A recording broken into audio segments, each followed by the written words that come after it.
तो मेरी जोएबा YouTube channel में आपका स्वागत है। तो आज हम बात करने वाले हैं जुजुत्सु काइसेन सीजन 2 के एपिसोड नंबर 4 की। तो आगे के एपिसोड आपने नहीं देखे हो तो उसकी लिंक डिस्क्रिप्शन में है, वहां जाके आप क्लिक करके देख सकते हो, या तो आगे स्क्रीन में फ्लैश हो रहे होगे लास्ट एंड में। और इसी के साथ हम आगे बढ़ते हैं कहानी की ओर। तो आगे वाले सीन में हमने देखा हुआ होता है तोजी ने रिको के सिर पे गोली मार के उसको मार दिया होता है और गेतो को कहता है कि गोजो को भी मैंने मार दिया है। और गेतो अपनी कर्स स्पिरिट से दो मोस्ट अपने पावरफुल कर्स स्पिरिट बाहर निकाल लेता है। गेतो अपने पावरफुल रेनबो ड्रैगन से तोजी के ऊपर हमला कर देता है और तोजी गेतो के ऊपर शूट कर देता है, लेकिन गेतो अपने सामने एक कर्स स्पिरिट को लाके उस गोलियों से बच जाता है। और गेतो देखता है कि रेनबो ड्रैगन तोजी का कुछ नहीं कर पाया होता है। और तोजी एक्सप्लेन करता है कि वो अंदर बैरियर के होते हुए भी अंदर कैसे आ गए, और कहता है जुजुत्सु हाई के बैरियर सिर्फ उन्हें छुपाने का काम करता है, और जिसको पहले से ही डोर की लोकेशन पता हो तो वो बैरियर के अंदर आसानी से आ सकता है। साल के इस टाइम पे जुजुत्सु के सारे सोर्सेस बिजी रहते हैं और जुजुत्सु हाई के लोग फ्लाई हेड कर्स स्पिरिट के साथ फाइट करने में बिजी थे। और तोजी के अंदर कोई कर्स स्पिरिट नहीं है,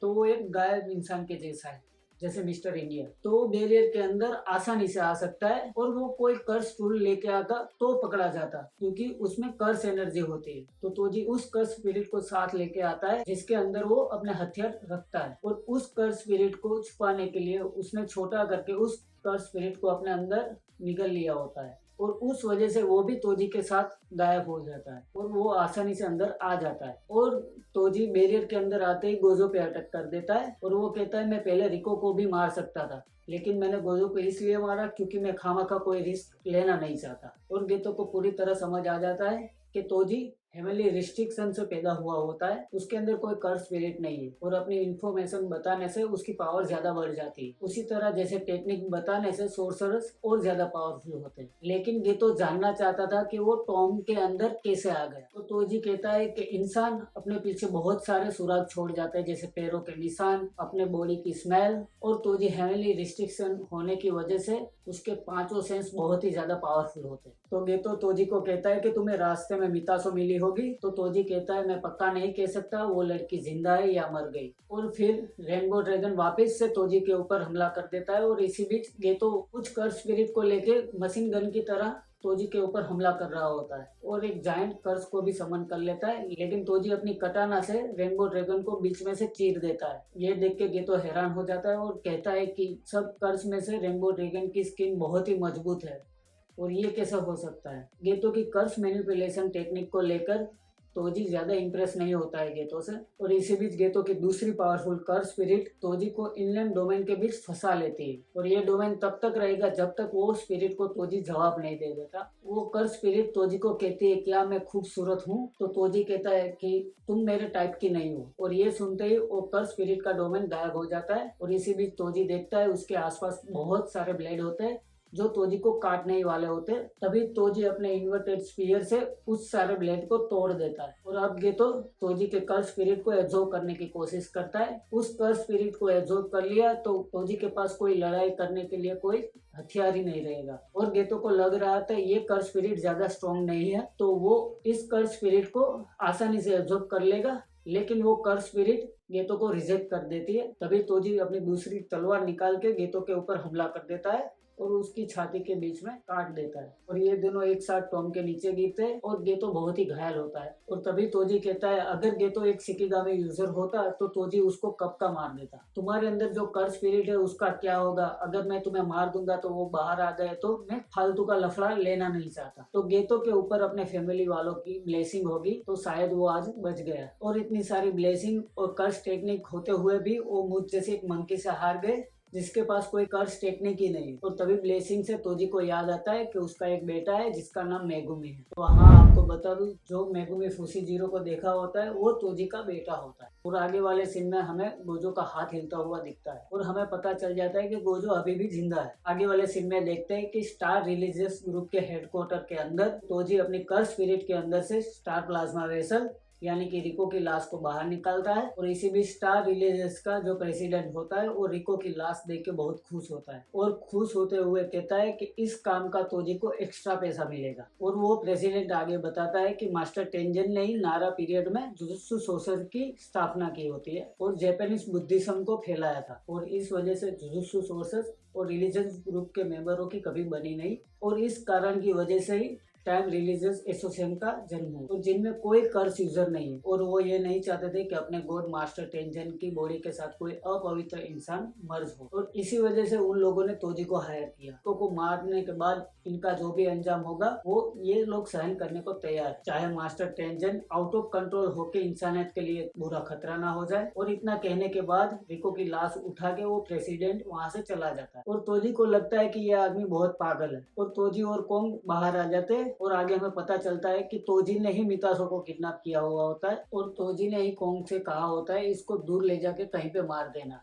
लेकिन वो आइडिया कोंग का ही होता है मितासो को मारे नहीं और उसका रेस्क्यू होने दे और जैसा प्लान किया होता है और वैसा ही होता है। और तोजी तभी कोंग को कहता है कि मितासो को आप ओकिनावा शहर कैसे ले गए और पब्लिक ट्रांसफॉर्म यूज करना बहुत ही खतरा होता। तो कोंग कहता है कि हमारे प्रेसिडेंट के पास एक प्राइवेट प्लेन है और उसी में ही मितासो को ओकिनावा शहर के अंदर ले गए थे। और तभी तोजी कोंग से कहता है अभी हम बहुत महंगी जगह पे खाना खाने चलते हैं। तभी कोंग कहता है कि तुम दूसरों के ऊपर कभी भी पैसा खर्च नहीं करते और कोंग ने डिसाइड किया होता है कि वो अब अगले काम के लिए ही तोजी को मिलेगा या तो मरने के बाद। और इतना कहकर कोंग वहाँ से चला जाता है। अब तोजी भी वहाँ से जाने लगता है, तभी उसके सामने गोजो आ जाता है और गोजो को रास्ते में देख तोजी बहुत हैरान हो जाता है कि ये अभी भी जिंदा है। और तभी गोजो कहता है कि तोजी ने उसके ऊपर जब भी गले पे हमला किया था तभी उसने अपनी रिवर्स कर्स टेक्निक को एक्टिवेट कर लिया था, जिसकी वजह से वो खुद को ठीक करके हील हो गया। और ये पहली बार होता है कि गोजो अपनी रिवर्स कर्स टेक्निक को यूज कर पाया होता है। तोजी ने एक गलती कर दी होती है, तोजी ने गोजो का सिर अपने धड़ से अलग नहीं किया होता है। अगर कर दिया होता तो गोजो मर जाता। तो साथ में रिवर्स कर्स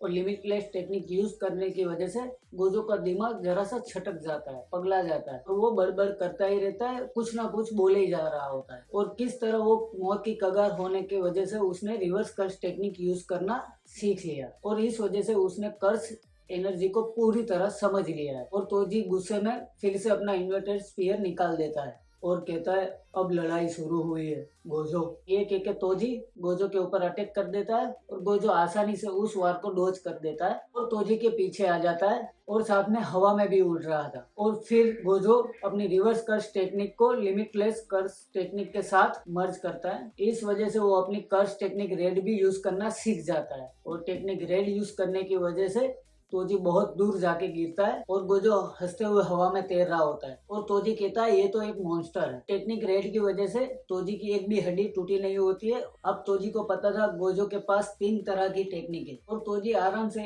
इन तीनों टेक्निक को हैंडल कर सकता है। अब तोजी अपने इन्वर्टेड स्पीयर को एक चेन के साथ कनेक्ट कर लेता है ताकि वो गोजो के ऊपर हवा में भी हमला कर सके। और गोजो की आंखें देख तोजी को डर लगता है, फिर भी वो खुद को शांत करके गोजो के ऊपर हमला कर देता है। और तोजी अपने इन्वर्टेड स्पीयर से गोजो के ऊपर लगातार हवा में हमला कर रहा होता है, लेकिन गोजो हर एक बार अपने आसानी से बच जाता है। और गोजो रिको से माफी मांगता है कि उसके मन में बदले की भावना नहीं है, उसे बस अच्छा फील हो रहा था। जमीन से लेके आसमान तक उसे लग रहा था वही महान है। गोजो आगे कहता है टेक्निक की इंफॉर्मेशन लीक होना कोई बड़ी बात नहीं है, तोजी जेनिन क्लैन से है और इसकी वजह से ही तोजी को लिमिटलेस टेक्निक के बारे में इतना कुछ पता होता है। और एक टेक्निक ऐसी भी है जो गोजो क्लैन से कुछ ही लोग जानते हैं, जो एक होलो टेक्निक है जो रेड और ब्लू को आपस में मिला देती है जिससे एक पर्पल टेक्निक बनती है। और ये टेक्निक अपने आने वाले रास्ते के बीच हर एक चीज का सफाया कर देती है। और गोजो अब अपनी पर्पल टेक्निक से अटैक कर देता है और तोजी के शरीर का आधा हिस्सा कट जाता है। अब तोजी की हार हो चुकी थी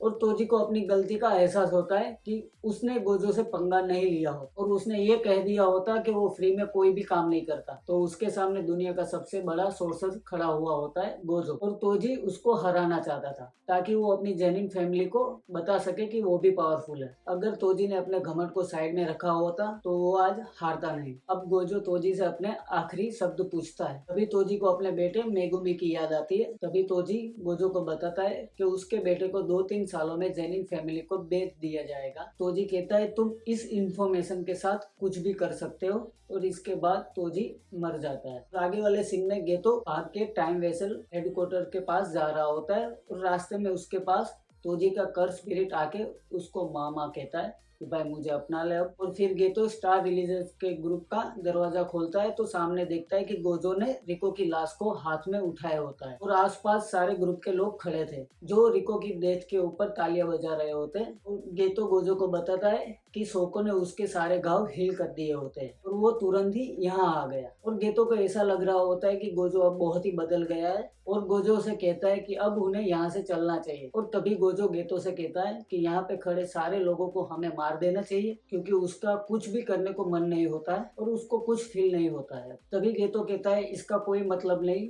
इनको मारने से कुछ नहीं होगा, ये तो सिर्फ सारे गुलाम है, इनको जो कंट्रोल कर रहे थे वो तो पहले से ही भाग चुके हैं, और इन लोगों ने जो हरकत की है इस वजह से टाइम वेसल ग्रुप को जल्दी ताला लग जाएगा और बंद हो जाएगा। और फिर गोजो आगे कहता है हर चीज का कोई मतलब हो ये जरूरी नहीं है, और इतना कह के गोजो वहाँ से निकल जाता है। तभी गेतो कहता है मतलब होना जरूरी है, खास करके एक जुजुत्सु सोर्सर के लिए। और यहीं पे एपिसोड खत्म हो जाता है। और ये हिडन इन्वेंटरी में टोटल 5 एपिसोड थे, जिसमें से 4 खत्म हो चुके हैं, अभी एक ही बाकी है जो आगे हमें गुरुवार को मिल जाएगा देखने को। और 5वें एपिसोड के बाद कहानी आगे प्रेजेंट में आ जाएगी, जहाँ पे हमें दिखेगा कि गोजो विलन कैसे बना। और ये देखने के लिए हमारे चैनल से जुड़े रहिए, और हाँ, सब्सक्राइब जरूर करना इस चैनल को और लाइक करें।